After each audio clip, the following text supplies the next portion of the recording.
Hello everyone and welcome to Testbook super coaching. UGC NET examination के अंदर eligibility change हो गई है और वो भी बिना बताए, बिना नोटिफाई किए हुए। यूजीसी नेट का नोटिफिकेशन अगर आप देखोगे उसके अंदर एलिजिबिलिटी क्या डिफाइन की हुई है कि अगर आप मास्टर्स के अंदर हो, अपीयरिंग हो, ठीक है, तो आप यूजीसी नेट एग्जामिनेशन के अंदर बैठ सकते हो, एप्लीकेशन फॉर्म फिलअप कर सकते हो।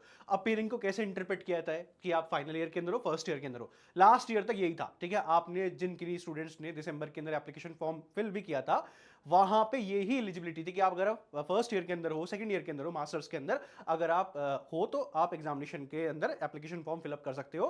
केवल एक कंडीशन थी, 2 साल के अंदर आपका मास्टर्स क्वालिफाई हो जाना चाहिए विद 55% मार्क्स, ठीक है। लेकिन इस बार एलिजिबिलिटी चेंज हो गई है। अभी जस्ट एनटीए से कॉल पे बात किया, 2 बार अलग अलग नंबर से कॉल किया और 2 बार उनसे बात की और उनसे क्लियरली इंस्ट्रक्शंस लिए हमने कि क्या है भाई ये इसके अंदर। अगर आप नोटिफिकेशन देखोगे, नोटिफिकेशन के अंदर क्या लिखा हुआ है, ठीक है। तो यहां पे अगर आप यहां पे जाइए एलिजिबिलिटी क्राइटेरिया में, पॉइंट नंबर 3 पे जाइए।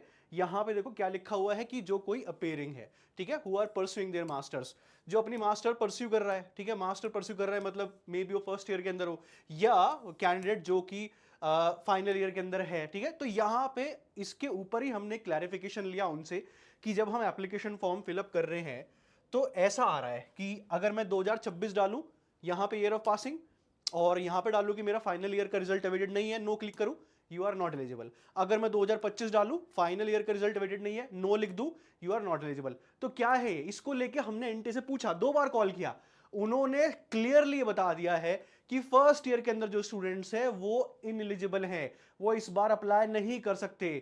हमने ये भी पूछा कि लास्ट टाइम क्यों अप्लाई कर पा रहे थे आप, लास्ट ईयर आपने क्यों ये रियायत दी हुई थी उन्हें कि वो फिल कर पा रहे थे एप्लीकेशन फॉर्म।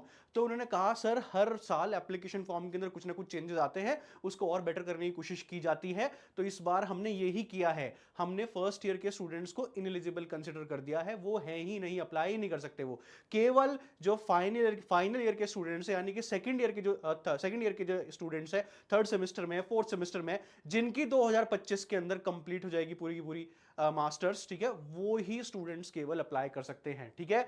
आप कोशिश करो, देखो मैंने ये भी कहा कि सर हम 2026 लिख के यहां पे whether result awaited final year result awaited yes करके अप्लाई कर दूं, वो बोल रहा है कि आप कर दीजिए, आपका फॉर्म इनएलिजिबल हो जाएगा, आप इवन जेआरएफ क्वालिफाई भी कर पाए तब भी आपको फेलोशिप नहीं मिलेगी। एक शॉर्ट भी बना के मैंने अपलोड कर दिया है, बात का जो हमारी एनटी से बात हुई उसका शॉर्ट मैंने बनाया हुआ है, इसी चैनल के ऊपर आपको शॉर्ट सेक्शन के अंदर दिख जाएगा किस तरीके से उनसे बात हुई, क्या उन्होंने कहा, पूरा अपलोड कर दिया गया है, ठीक है। तो मेरी आपसे सभी से ये रिक्वेस्ट है कि इस बार एलिजिबिलिटी के अंदर उन्होंने बड़ा चेंज कर दिया और वो भी बिना बताए, कुछ भी उन्होंने नोटिफाई नहीं किया।